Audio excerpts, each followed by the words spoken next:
Hey everybody, welcome to Crossbody Unity. This is Tavo DRC, Tavo Creative Leadership. We're here today trying to just rediscover the invention of the organic reasons for the church. Going to church, fellowshipping, why you're a Christian, who is a Christian, what is a Christian, what is ministry, what is following, and we're going to do that slowly and take our time on Crossbody Unity.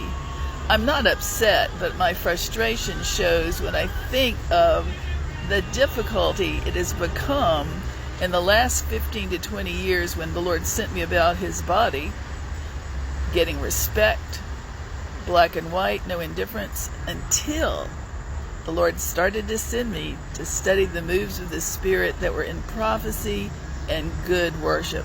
Now, there are a lot of clean people, a lot of good people in those groups now, and there's a lot of well-intentioned, but I don't think anybody could have warned them.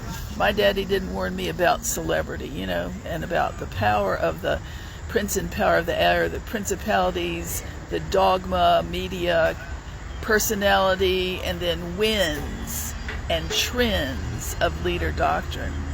We want to have the Holy Spirit, Book of Acts, and sort of winnow it back. Make it first church, organic, whether you believe in tongues or not. It's been life-saving to me to know this, a lot of this. So we want to call the law. Why? The law in New Testament times goes accusing. It's like Levitical equals critical under New Testament. Back in the day in the Torah law, it's for the Jews. But when Jesus came to fulfill the law, to live the law that we couldn't do and take our penalty for us, suffer on his cross, die and have the victory over sin and death and accusation, then he handed the keys of authority, the keys of the kingdom, to the churches, to the fellowships, to the office ministries, but he never made it one size fits all, one personality, one type, one belief system, one color over all the church. No, it's about everyone trying to, you need to hear God. He left it so we'd have to work out how to get along in community. He had a plan. It's a mystery why, but when you read Revelation 12, 7 through 11, it discusses, it tells you what went on in heaven before the Garden of Eden, and then how when the Garden of Eden happened, which is Genesis 3, the serpent goes down. Well, what happened was we got the victory, if we know about it, if anyone's ever read it and trained on it. The victory over Satan was won in the cross and the victorious resurrection, if you can fathom it, Revelation 12, 7 through 11. And then you can see a prophecy, which I've never seen foretold. That's why I'm mentioning it. Let's get this foretold. Fulfilled John the Revelator on the Isle of Patmos' vision, and that vision includes they. It says we. The vision John saw was that the churches collectively had gotten victory over him.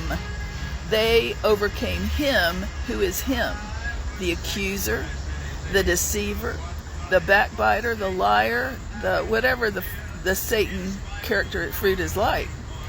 But we can't go there unless we've been trained about it and overcome accusations, sinister, false teaching, and our own tongues first. And you go back to the relationship between Genesis 1. What was the very first thing that happened after the rebellion and mutiny in heaven? When the first worship leader, Lucifer, Beelzebub, wanted to take God's place, was in competition, envious, jealousy, pride. He was kicked out, ended up on earth in Genesis 3, and that's where the peace that had been there in Genesis 1, the beauty, organic, favor, joy, peace and happy, harmonious, no need for any law, no rebellion, no need for any type of suffering. It came down, and that was the test. So the first thing out of the accuser's mouth, Satan, was to Eve, to tempt her, and he says, he accused God. The first test was accusing God, will you believe it? Which is going on right now.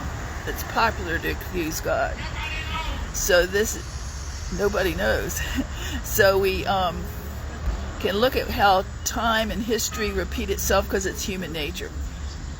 When you look at the accuser, There's Eve sectioned off from Adam, alone. See, the accuser likes to come when the women are alone in many different kinds of levels in Christian Levitical patriarchism. Not all women, but listen, that temptation to accuse starts there. Everybody. So the first thing out of the Lucifer serpent's mouth, the fallen angel, the devil, Satan, he says, God didn't want you to have that tree. He didn't want you to eat of that tree, Eve, because then you're going to be as smart as he is. Now that was the tree that Adam had been told before Eve was formed.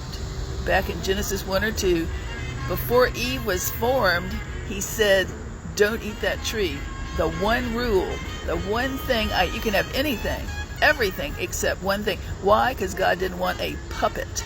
He wanted people with free choice to say, do I love him more than anything or not? That's all. Do I love him more than me or not?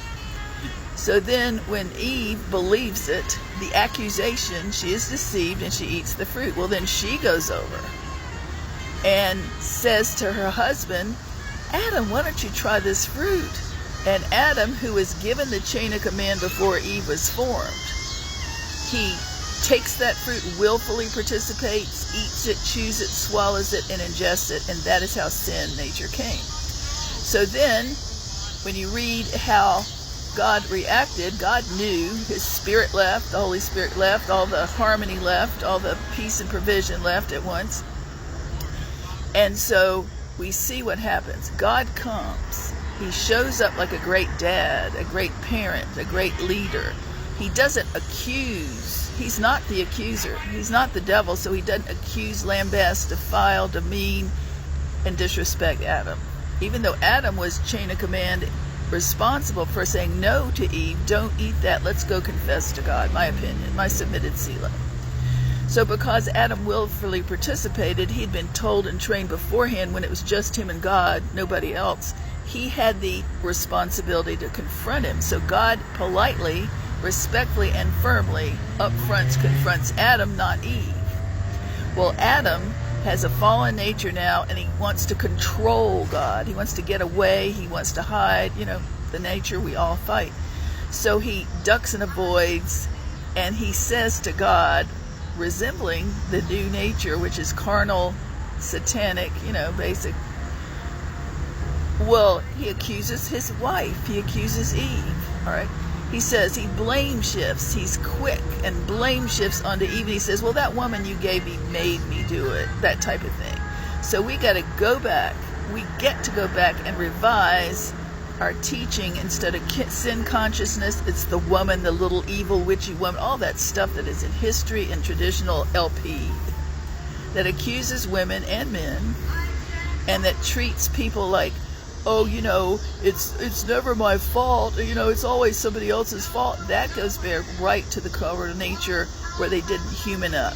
Adam didn't human up. So I like to point out these are teachings that were entrenched in tradition in the old patriarchal society through the years. Black and white, but mostly white, I think. I don't know. So the issue is you got to hear God for yourself. The other part is you got to know how to determine when you hear a legalist, when you get accused, when you know your turf and they don't, they've never heard of this because they've never studied it or been, they're immune to it. They expect it as a tradition. So I like to point out there are issues now that are in the world and society, but really in the churches, started in the churches, the self-preserving churches that are blocking God's move and history from fulfilling that prophecy of Revelation 12, 7 through 11. We overcame him, the accuser, and God is going to judge. He really is. But he's going to start with the houses. And I mean that gently, and I mean that collectively, but I don't know what kind of judgment that means. All I know is that he's working on me. I work on me. I'm working on my part so he doesn't have to judge me. This is not accusing anybody. I'm not naming your names. But I'm telling you, this is false tradition, and it affects many, many, many souls, keeps them out of wanting to grow close to God. They think God is an ogre, ready to pounce. God bless.